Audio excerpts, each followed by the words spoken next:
Assalamualaikum warahmatullahi wabarakatuh. Selamat sore warga Nusa Tenggara Barat yang terhormat. Jumpa lagi kita bersama gugus tugas percepatan penanganan COVID-19 Provinsi Nusa Tenggara Barat dalam informasi dan update kasus COVID-19 Provinsi Nusa Tenggara Barat pada hari ini Selasa 21 Juli 2020. Seperti biasa, acara ini kita bagi menjadi dua segmen. Segmen pertama adalah segmen informasi dan segmen kedua adalah update kasus. Bapak Ibu yang kami hormati, bahwa dalam 1 minggu terakhir jumlah kasus COVID-19 selalu masih bertambah. Kemudian jumlah positif kasus dibandingkan dengan jumlah spesimen yang diperiksa berkisar antara 10-25%. Ini adalah angka yang cukup tinggi karena standar angka positif rate di suatu daerah yang dinyatakan terkendali infeksinya adalah di bawah 5%. Sementara kita secara keseluruhan positif rate adalah di atas 10%, sementara dalam 1 minggu terakhir positif rate dari setiap pemeriksaan per hari itu berkisar antara 10 hingga 25%. Karena ini menandakan bahwa penularan di tempat-tempat yang positif pada hari minggu ini seperti Mataram, Lombok Barat, Lombok Timur dan Lombok Tengah masih belum terkendali. Dan masih terjadi proses penularan antara manusia ke manusia secara lokal di daerah-daerah tersebut. Karena itu kami kembali mengingatkan bahwa proses penularan masih terjadi, angka penularan masih tinggi, maka kita masih tetap harus waspada. Karena jumlah kuman atau virus SARS-CoV-2 sebagai penyebab COVID-19 masih banyak di sekitar kita. Bapak Ibu, bagi yang masih menganggap bahwa kuman atau penyakit COVID-19 ini adalah sesuatu yang dianggap hoax atau sesuatu yang dianggap sebagai konspirasi, maka silahkan berpikir ulang kembali. Jumlah kasus dengan tingkat penyakit yang berat pun meningkat. Kalau pada bulan yang lalu jumlah kasus yang berat itu di bawah 5%, saat ini sudah berkisar antara 5-7%, bahkan di beberapa rumah sakit sudah mendekati 10%. Pasien-pasien yang berat ini punya resiko terhadap kematian. Itulah sebabnya kenapa kasus kematian selalu muncul dari hari ke hari pada pasien-pasien COVID-19 di Nusa Tenggara Barat, khususnya di 2 kabupaten, yaitu Kota Mataram dan Kabupaten Lombok Barat. Bapak Ibu, ini menjadi pembelajaran bagi kita semua bahwa walaupun yang meninggal karena COVID itu sebagian besar disertai dengan penyakit komorbid, tetapi bukan berarti bahwa COVID-19 tidak berperan. Seseorang penderita penyakit diabetes mellitus, dia terkena infeksi COVID-19. Yang menyebabkan kematian pada pasien ini adalah karena tertimbunnya cairan di paru-parunya, sehingga menyebabkan dia susah bernafas, sesak, susah bernafas, dan akhirnya meninggal. Jadi yang menyebabkan kematian pada pasien ini, walaupun dia menderita diabetes mellitus, yang menyebabkan kematian adalah COVID-nya, keadaan paru-parunya. Ini perlu kami terangkan karena ada pendapat yang menyatakan saat positif dinyatakan COVID, saat meninggal kenapa dinyatakan komorbid. Komorbid sudah ada sejak sebelum pasien ini terkena COVID. Tetapi keadaan COVID lah yang menyebabkan keadaannya menjadi berat dan menyebabkan kematian. Sehingga bagi Bapak Ibu warga Nusa Tenggara Barat yang punya keluarga dengan penyakit komorbid seperti hipertensi dan jantung, ginjal, diabetes mellitus, asma, penyakit paru kronik lainnya, keganasan atau penyakit kanker lainnya, betul-betul harus menjaga keluarga kita dari risiko tertular SARS-CoV-2 yang menyebabkan terjadinya COVID-19.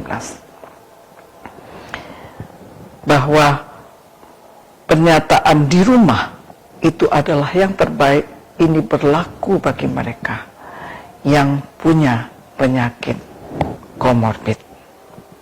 Demikian informasi yang kami sampaikan tentang meningkatnya positif rate di Nusa Tenggara Barat serta risiko orang-orang yang punya penyakit komorbid terhadap COVID-19 dan kematian yang menghadapi pasien-pasien tersebut. Semoga informasi yang kami sampaikan dapat menjadi tambahan ilmu pengetahuan bagi Bapak Ibu warga Nusa Tenggara Barat. Selanjutnya kami akan sampaikan informasi tentang update kasus pada hari ini. Dari 5 laboratorium PCR, yaitu Laboratorium PCR Rumah Sakit Provinsi, Rumah Sakit Universitas Mataram, Sains Teknopark Sumbawa, Rumah Sakit Kota Mataram, dan Laboratorium Podia, serta 2 laboratorium tes cepat molekuler, yaitu dari Rumah Sakit Provinsi dan Rumah Sakit Manambai, telah diperiksa 111 sampel. Dengan hasil 85 sampel adalah negatif, 14 sampel merupakan sampel ulangan evaluasi dari pasien yang dirawat dan hasilnya masih positif. Hari ini terkonfirmasi 12 pasien positif baru. Mereka berasal dari Kota Mataram 6 orang, Lombok Barat 3 orang, Lombok Utara 1 orang, Kota Bima 1 orang, dan luar provinsi 1 orang. Sehingga total hari ini tercatat 1.789 kasus positif di Nusa Tenggara Barat dari 17.161 spesimen yang diperiksa atau 10,4%. Hari ini dinyatakan sembuh 9 orang pasien. 3 orang dari Kota Mataram, 4 orang dari Lombok Barat, 1 orang dari Lombok Timur, dan 1 orang dari Lombok Tengah. Sehingga total pasien sembuh hari ini adalah 1.133 orang atau 63,3%. Sampai sore ini untuk pasien yang meninggal, alhamdulillah tidak ada masuk laporan. Sehingga jumlah pasien yang meninggal masih tetap 98 orang atau 5,5% dengan meninggalkan 558 pasien yang masih harus dirawat di rumah sakit rujukan maupun rumah sakit darurat yang ada di Nusa Tenggara Barat. Bapak Ibu warga Nusa Tenggara Barat yang kami hormati, berikutnya kami sampaikan hasil kerja keras gugus tugas desa, kecamatan, kabupaten, dan kota di seluruh provinsi Nusa Tenggara Barat dalam melakukan tracing kontak. Hari ini tercatat ada tambahan 52 orang pelaku perjalanan tanpa gejala, sehingga total menjadi 69.058 orang, dan yang masih dalam karantina adalah 1.497 orang atau 2,1%. Orang tanpa gejala hari ini tercatat bertambah 180 orang.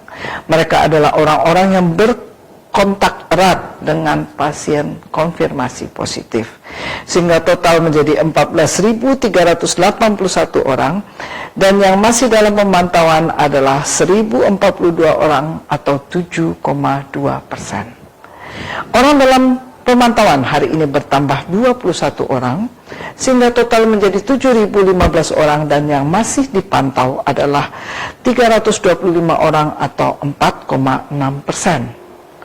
Pasien dalam pengawasan hari ini bertambah 24 orang, sehingga total menjadi 2.387 orang, dan yang masih dalam pengawasan adalah 450 orang atau 18,8%. Sehingga total pasien yang masih dalam pemantauan dan pengawasan adalah sejumlah 1.892 orang. Ini adalah jumlah yang besar. Mereka adalah orang-orang yang masih harus melakukan isolasi maupun karantina dan menunggu hasil laboratorium. Mereka lah orang yang paling tinggi risikonya saat ini untuk menjadi positif COVID-19. Bapak Ibu warga NTB yang kami cintai, kami kembali mengingatkan tentang upaya perlindungan terhadap masyarakat melalui protokol kesehatan yang dilakukan untuk melindungi masyarakat. Ada 3 langkah yang kita lakukan untuk melindungi masyarakat. Pertama adalah to prevent, yaitu mencegah, di mana kita melakukan desinfeksi, melakukan sosialisasi. Itu adalah upaya pencegahan, dan kita tahu mencegah itu jauh lebih baik daripada mengobati. Yang kedua, to detect, mendeteksi orang-orang yang punya risiko tinggi, seperti yang sudah kami sampaikan. Mereka yang kelompok rentan, usia rentan, risiko tinggi karena penyakit komorbid, kita tandai dan kemudian kita lindungi sehingga mereka mempunyai risiko yang minimal untuk tertular COVID-19. Yang ketiga itu respon kita terhadap pasien yang positif. Satu orang pasien yang positif punya konsekuensi dilakukan tracing kontak terhadap orang-orang yang berkontak dengan pasien tersebut. Orang-orang yang dekat dengan pasien, baik itu di rumah, di tempat kerja, ataupun di tempat dia melakukan hobi. Sebanyak mungkin kita tandai, kita catat orang-orang yang berkontak, kemudian kita lakukan testing, sehingga kalau memang mereka tertular bisa segera kita ketahui dan kita temukan dalam keadaan fisik yang masih baik, masih tanpa gejala ataupun punya gejala ringan, dan menyebabkan yang bersangkutan punya peluang untuk sembuh jauh lebih besar dibandingkan peluang jatuh ke dalam keadaan yang lebih berat. Itulah 3 kegiatan yang dilakukan untuk melindungi masyarakat. Selanjutnya, protokol kesehatan untuk individu yang dilakukan untuk melindungi individu. Bapak Ibu selalu mendengar setiap hari saya sampaikan, tetapi kami tidak bosan-bosannya untuk mengingatkan kembali bahwa 3 poin utama adalah pakai masker dimanapun Bapak Ibu berada. Apabila Ibu berada di suatu ruangan dengan orang banyak, jangan pernah lepas masker Bapak Ibu. Kita tahu bahwa salah satu teori terakhir yang keluar dari WHO, penularan COVID-19 di ruangan tertutup punya risiko lebih besar. Karena apa? Karena jumlah mikromolekul yang beredar dan mengandung kuman COVID-19 atau kuman virus SARS-CoV-2 di udara di tempat yang tertutup itu berputar di tempat-tempat itu, sehingga orang yang berada di sana besar resikonya tertular. Karena itu sekarang keluar penegasan, rapat tidak boleh terlalu panjang dan tidak menghidangkan makanan atau minuman. Mengapa tidak dihidangkan makanan dan minuman?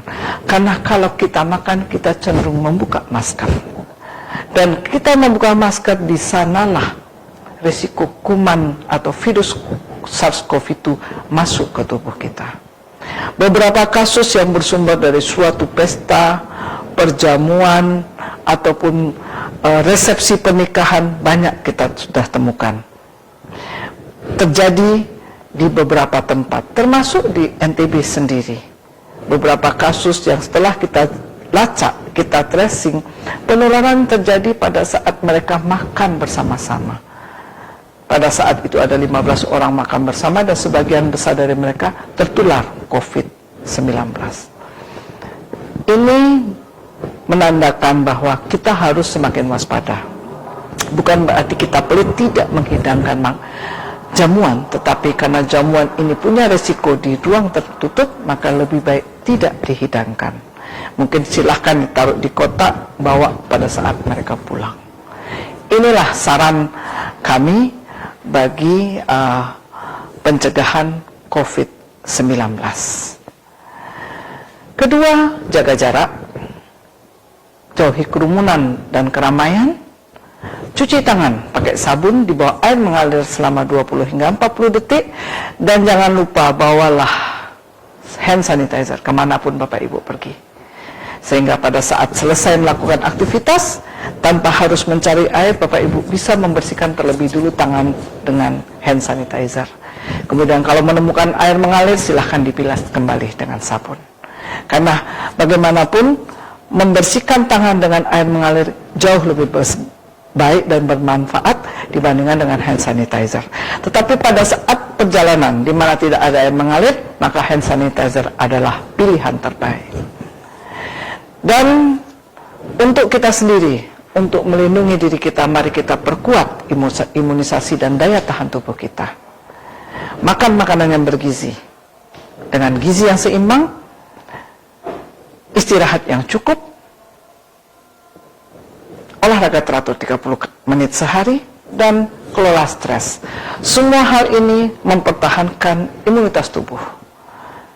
Imunitas yang baik dan terjaga akan mengurangi resiko tertular COVID-19.